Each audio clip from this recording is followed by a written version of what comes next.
అందరికీ నమస్కారం. మరి ఏదైతే ముఖ్యమంత్రి చంద్రబాబు నాయుడు గారు ఒక గట్టి సంకల్పంతో మరి వన్ ఫ్యామిలీ వన్ ఎంటర్ప్రైనర్ కింద మరి ప్రతి ఒక్క యువకును ప్రతి ఇంటి నుంచి ఒక వ్యాపారవేత్తను తయారు చేయాలన్నదే ముఖ్యమంత్రి గారి సంకల్పం అనే విషయం కూడా తెలియజేస్తూ మరి గ్రామీణ స్థాయిలో కూడా మరి చదువుకున్న యువకులు ఉన్నారు. మరి చదువుకున్న ప్రతి ఒక్క యువకునికి ప్రోత్సహిస్తూ ఒక పక్క ఎంఎస్ఎంఈ పార్కులు కావచ్చు, మరి అగ్రికల్చర్ సెక్టర్లో కావచ్చు, మరి ఒక పక్క మరి షీప్ ఫార్మ్స్ కావచ్చు, పౌల్ట్రీ ఫార్మ్స్ కావచ్చు, డైరీ ఫార్మ్స్ కావచ్చు, మరి బాగా విస్తరిస్తున్నాయి. ఈ అతి తక్కువ ఈ 2 సంవత్సరాల్లో యువత అగ్రికల్చర్ మీద కూడా, ఎందుకంటే అగ్రికల్చర్ సైడ్ కూడా కావాల్సిన పనిముట్లు, లేటెస్ట్ విధానం, డ్రిప్, స్ప్రింక్లర్లు, పనిముట్లు ఇలా అన్ని సబ్సిడీలతో ఇవ్వటం వల్ల కూడా యువత కూడా అగ్రికల్చర్ సైడు మరి వ్యాపార వన్ ఫ్యామిలీ వన్ ఎంటర్ప్రైనర్గా తయారు కావాలని మరి యువత కూడా ముందుకొచ్చారు. ఈరోజు పెనుగొండ మండలంలోని రాంపురం పంచాయతీలో కొండంపల్లి గ్రామంలో ఒక యువకుడు మరి ప్రసన్న కుమార్ అనే యువకుడు మరి ఇక్కడ ఒక ఫర్టిలైజర్ షాప్ కూడా ఏర్పాటు చేయడం, అందుకు ప్రభుత్వం కూడా సహకరించటం, మరి ఇందులో మరి చుట్టుపక్కల ఉన్న గ్రామస్తులందరికీ మరి ఎరువులు అందుబాటులో ఉంటాయి. అదేవిధంగా మరి పౌల్ట్రీ ఫీడ్, దాంతోపాటు షీప్ ఫారం కావాల్సిన అంటే షీప్ ఫార్మ్స్ పెట్టేవారికి కావాల్సిన మందులు,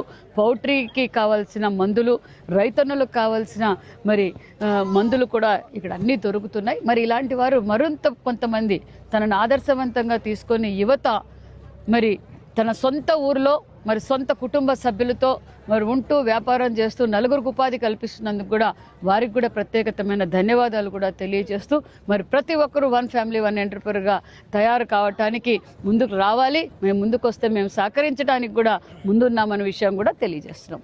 అందు కూటమి ప్రభుత్వం అధికారం రాగానే మరి సర్పంచ్ నిధులు కూడా రావటం కూడా జరిగింది.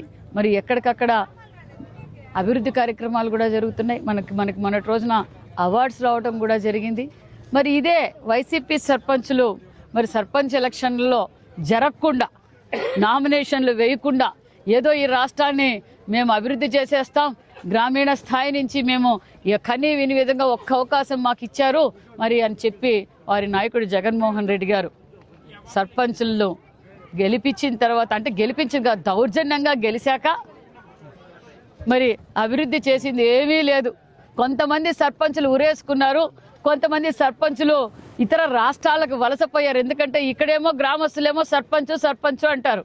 ఆ సర్పంచ్కు కొలా వేపించే అర్హత లేదు, లైట్ పోతే లైట్ వేసే బాధ్యత కూడా, డబ్బులు కూడా లేవు.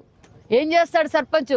ఈరోజు వైసీపీ సర్పంచ్లే ఈరోజు చాలా చోట్ల చాలా బాధపడుతున్నారు. ఎందుకంటే గతంలో రాలేదు, ఇప్పుడు మాకు మరి నిధులు కూడా వచ్చాయి. కూటమి ప్రభుత్వం అధికారం లేకనే నిధులు వచ్చాయి.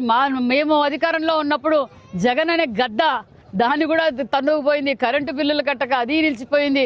మరి ఈరోజు గ్రామీణ అభివృద్ధి ప్రతి గ్రామంలో కూడా జరుగుతుందన్న విషయం కూడా తెలియజేస్తూ మరి ముఖ్యంగా మా డిప్యూటీ సీఎం పవన్ కళ్యాణ్ గారికి మరి మా ముఖ్యమంత్రి చంద్రబాబు నాయుడు గారికి కూడా ప్రత్యేకమైన ధన్యవాదాలు. ఎందుకంటే రాష్ట్రం ఇంత కష్టకాలాల్లో ఉన్నా మరి ప్రతి ఏ సర్పంచ్కి ఆ సర్పంచ్ నిధులు కూడా ఈరోజు మేము అందజేసామన్న విషయం కూడా తెలియజేస్తూ గ్రామీణ అభివృద్ధి ధ్యేయంగా పనిచేస్తూ ఒక పక్క సర్పంచ్ నిధులు ఇస్తున్నాం, ఒక పక్క ఎన్ఆర్జీఎస్ వర్కులు ఇస్తున్నాం, ఆర్ఎంబీ పార్ట్ హోల్స్ ఇస్తున్నాం, గోకులం షెడ్లు కడుతున్నాం, మరి ఎంఎస్ఎంఈ పార్కులు పెడుతున్నాం. ఇట్లా ప్రతి చోట అభివృద్ధి ధ్యేయంగా మేము పనిచేస్తున్నాం.